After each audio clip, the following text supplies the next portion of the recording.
Аханов тарыхчы эпосту абдан баалаган, вариант жасып Манастан Бажекиз эмгек калтырган.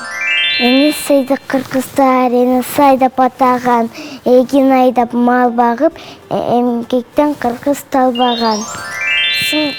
Тамгадан башталат, Сакпай ата монастырь сактап келген мурасты, саптада айтып миңдеген сансыз чутка таратты. Манас чор монастырь муундарга таратат, миң кылымга калтырып монастырь кайра жаратат. Ааламга аты танылган, айкөлү Манас кабылган, адамзаттын көп сыры ачылып барат жаныдан.